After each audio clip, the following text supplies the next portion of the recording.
മഹാവിഷ്ണുവിൻ്റെ ദശാവതാരങ്ങളിൽ ഏറ്റവും പ്രധാനപ്പെട്ടവയായി ശ്രീരാമനും ശ്രീകൃഷ്ണനും ഇന്ന് വിശ്വസിക്കപ്പെടുന്നു. ഈ അവതാരങ്ങളിൽ ശ്രീരാമൻ നീതിയുടെയും സത്യത്തിൻ്റെയും ധർമ്മത്തിൻ്റെയും പ്രതീകമായി.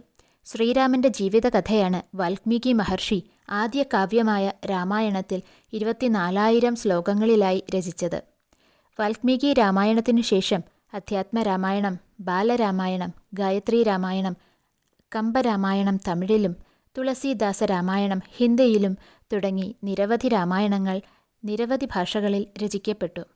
മഹാഭാരതത്തിലും പുരാണങ്ങളിലും ശ്രീരാമൻ്റെ കഥ വിശേഷാൽ പ്രാധാന്യത്തോടെ വിവരിക്കുന്നു. വാൽമീകി മഹർഷിയുടെ ജീവിതം ലളിതമായി പറയാം.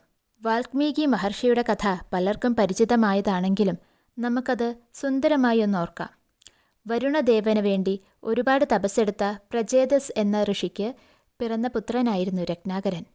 ഉന്നത കുലത്തിൽ ജനിച്ചിട്ടും ജീവിതത്തിൽ അദ്ദേഹമുണ്ടാക്കിയ വഴി തിരിഞ്ഞതായിരുന്നു. അദ്ദേഹം വൃത്തി നടത്തിയിരുന്നത് കാട്ടിൽ കച്ചവടക്കാർക്കും യാത്രക്കാർക്കും വഞ്ചന ചെയ്ത് പണം പിരിച്ചെടുത്ത് എന്ന രീതിയിലായിരുന്നു. അതുകൊണ്ടുതന്നെ എല്ലാവർക്കും അദ്ദേഹം അറിയപ്പെട്ടിരുന്നത് ഒരു കാട്ടാളനായിട്ടാണ്. ഒരു ദിവസം അദ്ദേഹത്തിൻ്റെ പിടിച്ചുപറിക്ക് ഇരയായത് സപ്തർഷിമാരായിരുന്നു. അവർ രത്നാകരനോട് പറഞ്ഞു, "നീ ചെയ്യുന്ന പാപങ്ങൾ കുടുംബത്തിനു വേണ്ടിയാണെന്ന് കരുതുന്നു. നീ പോയി അവരോട് ചോദിക്കൂ, അവർ ഈ പാപങ്ങൾ പങ്കുവയ്ക്കാൻ തയ്യാറാണോ എന്ന്." രത്നാകരൻ വീട്ടിൽ പോയി ചോദിച്ചപ്പോൾ കുടുംബാംഗങ്ങൾ പറയുന്നത്, "നിന്റെ പാപം നീയേ അനുഭവിക്കണം" എന്നായിരുന്നു. അവശനായി തിരിച്ചുവന്ന രത്നാകരൻ സപ്തർഷിമാരെ തന്നെ ശരണം പ്രാപിച്ചു. അവർ പറഞ്ഞു, "നീ ഈ ജപം ആവർത്തിച്ചുകൊണ്ട് തപസ്സിലേർപ്പെടുക. മരാ മരാ." ഇത് പിന്നീട് രാമ എന്ന മഹാനാമമായി മാറി. രത്നാകരൻ വർഷങ്ങളോളം തപസ്സനുഷ്ഠിച്ച് രാമ രാമ എന്ന് ജപിച്ചുകൊണ്ടേയിരുന്നു. വീണ്ടും ആ വഴിയെ വന്ന ഋഷീശ്വരന്മാർ രത്നാകരൻ ഇരുന്ന സ്ഥലത്ത് കണ്ടത് വലിയൊരു പുറ്റായിരുന്നു. അതിനുള്ളിൽ നിന്ന് രാമമന്ത്രവും കേട്ടുകൊണ്ടേയിരുന്നു. അവരുടെ നിർദ്ദേശപ്രകാരം പുറ്റിൽ നിന്ന് രത്നാകരൻ പുറത്തേക്ക് വന്നു. എന്നാൽ മുമ്പ് കണ്ടിരുന്ന കാട്ടാളനിൽ അവർ ഇപ്പോൾ ദർശിച്ചത് ഒരു മഹർഷിയായിട്ടായിരുന്നു. പുറ്റിൽ നിന്ന് ഉത്ഭവിച്ചതിനാൽ അവർ അദ്ദേഹത്തിന് വാൽമീകി എന്ന നാമവും നൽകി. പിന്നീട് നാരദ മഹർഷിയുടെ പ്രചോദനപ്രകാരം വാൽമീകി മഹർഷി ശ്രീരാമൻ്റെ ജീവചരിത്രം എളിമയും ആത്മതത്വവും കൊണ്ട് രേഖപ്പെടുത്തി. അവൻ രചിച്ച വാൽമീകി രാമായണം ഭക്തിയും കാവ്യസൗന്ദര്യവും ഒത്തുചേർന്ന ഒരു മഹാത്മാ കാവ്യമായി മാറി.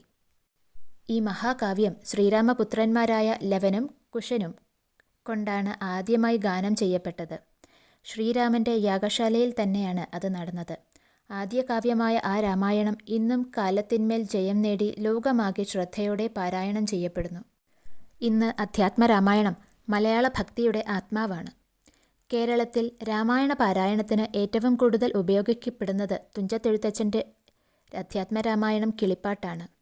കർക്കിടക മാസത്തിൽ ഭക്തരും കുടുംബങ്ങളുമൊക്കെ ചേർന്ന് പാരായണം ചെയ്യുന്ന ഈ കൃതിക്ക് ഉള്ളിൽ കടന്നാൽ അതിൻ്റെ ആത്മീയ ശക്തി അനുഭവപ്പെടും.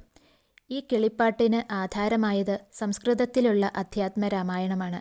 എങ്കിലും തുഞ്ചത്തെഴുത്തച്ഛൻ അതിൽ പല സ്ഥലങ്ങളിലും സ്വതന്ത്രമായി മാറ്റങ്ങൾ വരുത്തിയിരിക്കുന്നു. അതിനാൽ തന്നെ അതിനെ ഒരു വിവർത്തനമെന്നതിലും കൂടുതൽ സ്വതന്ത്ര കാവ്യാത്മക രചന എന്ന നിലയിലാണ് കാണേണ്ടത്. ഇനി അധ്യാത്മരാമായണത്തിൻ്റെ ഘടനയും ദൈവീയതയും നോക്കാം. അധ്യാത്മരാമായണം 7 ഭാഗങ്ങളിലായി രൂപകരിക്കപ്പെട്ടിരിക്കുന്നു. ബാലകാന്ഡം, അയോധ്യാകാന്ഡം, ആരണ്യകാന്ഡം, കിഷ്കിന്ധാകാന്ഡം, സുന്ദരകാന്ഡം, യുദ്ധകാന്ഡം, ഉത്തരകാന്ഡം. ഇവയിലായി മൊത്തം 65 സർഗങ്ങളുണ്ട്. ഏകദേശം 4250 ശ്ലോകങ്ങൾ. ആരാണ് ഇത് രചിച്ചത് എന്നതിൽ ഇപ്പോഴും തർക്കമുണ്ട്. ചിലർ പറയുന്നത് വ്യാസമഹർഷിയാണ് അതിൻ്റെ കർത്താവെന്ന്. മറ്റൊരു അഭിപ്രായം പ്രകാരം വിശ്വാമിത്ര മഹർഷിയാണ് ഈ രചനയുടെ യഥാർത്ഥ സൃഷ്ടാവ്. അധ്യാത്മരാമായണത്തിൻ്റെ ഭാഷയിൽ പുരാണങ്ങളിൽ കാണുന്ന ഉവാച ശൈലി അനുകരിക്കപ്പെട്ടിരിക്കുന്നു. അത് ഒരേ സമയം കാവ്യമായി കേൾക്കാനും തത്വചിന്തയെ മനസ്സിലാക്കാനും കഴിയുന്നു. ഇനി അധ്യാത്മരാമായണത്തിൻ്റെ മാഹാത്മ്യം കേൾക്കാം. നാരദൻ ബ്രഹ്മാവിനോടൊപ്പം നടത്തിയ ഒരു ദിവ്യ സംഭാഷണമാണിത്. ഒരിക്കൽ ശ്രീ നാരദ മഹർഷി സത്യലോകത്ത് ചെന്ന് സ്വപിതാവായ ബ്രഹ്മാവിനെ പ്രണമിച്ച ശേഷം തൻ്റെ മനസ്സിലെ വ്യാകുലത അറിയിച്ചു. കലിയുഗം സമാഗതമാവുമ്പോൾ മനുഷ്യർ സദാചാരരഹിതരും നാസ്തികരും അധർമ്മശീലരും മറ്റുമായി തീരും. മരണാനന്തരം പരലോകത്തിൽ അവർക്കെന്തായിരിക്കും ഗതി? അവർക്ക് മോക്ഷമുണ്ടാകുമോ? ഇത് കേട്ട ബ്രഹ്മാവ് പറഞ്ഞു, നാരദ, കലിയുഗത്തിൽ മനുഷ്യരെ രക്ഷിക്കാൻ ശക്തിയുള്ളത് ഒരു ദിവ്യഗ്രന്ഥമുണ്ട്. അതാണ് അധ്യാത്മരാമായണം.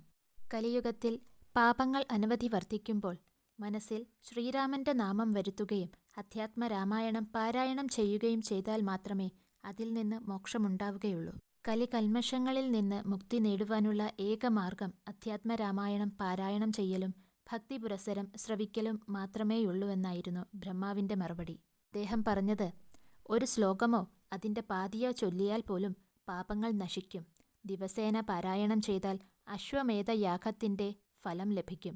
ശ്രീരാമഹൃദയം ദിനത്തിൽ 3 പ്രാവശ്യം ചൊല്ലിയാൽ എല്ലാ അഭിലാഷങ്ങളും നടക്കുന്നതാണ്.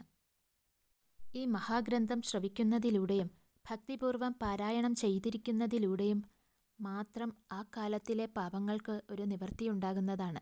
അവനവൻ ജീവൻ മുക്തനായിത്തീരും. ശ്രീ പാർവതീദേവി ഒരിക്കൽ സ്നേഹപൂർവം പരമശിവനോട് ചോദിച്ചു, എനിക്കായി ശ്രീരാമതത്വം ഉപദേശിച്ചു തരണം. അതിന് മറുപടിയായി മഹാദേവൻ ഇങ്ങനെ പറഞ്ഞു, അധ്യാത്മരാമായണത്തിൽ രാമന്റെ അഗൂഢമായ ദാർശനികമായ തത്വം നിറഞ്ഞിരിക്കുന്നു. അതിനെയത്രേ ഞാൻ പറയുന്നു. ശിവൻ തന്നെ പറഞ്ഞു, ഒരൊറ്റ ശ്ലോകം പോലും പാരായണം ചെയ്താൽ സർവ്വപാപങ്ങളും ക്ഷയിക്കും. ഒരു ശ്ലോകാർത്ഥം പോലും ഉച്ചരിച്ചാൽ യമദൂതന്മാർ പിൻവാങ്ങും. അത്രയും ശക്തിയുള്ളതാണ് ഈ ഗ്രന്ഥം. അനന്യഭക്തിയോടെ പാരായണം ചെയ്യുന്നവർക്ക് അശ്വമേധയാഗഫലത്തെക്കാളും വലിയ ഫലങ്ങൾ ലഭിക്കും. ശ്രീരാമനവമി, ഏകാദശി പോലുള്ള പുണ്യ ദിവസങ്ങളിൽ ഇതിൻ്റെ ഫലം അനന്തരമായിരിക്കും. ബാലകാണ്ഡത്തിലെ ശ്രീരാമഹൃദയം ദിവസത്തിൽ 3 പ്രാവശ്യം പാരായണം ചെയ്യുന്നവർക്ക് സർവ്വ അഭീഷ്ട ഫലങ്ങളും ലഭിക്കും. ഏകാദശി, ശ്രീരാമനവമി എന്നിങ്ങനെയുള്ള പുണ്യ ദിവസങ്ങളിൽ പാരായണം ചെയ്യുന്നത് ഫലസിദ്ധി കൂട്ടും.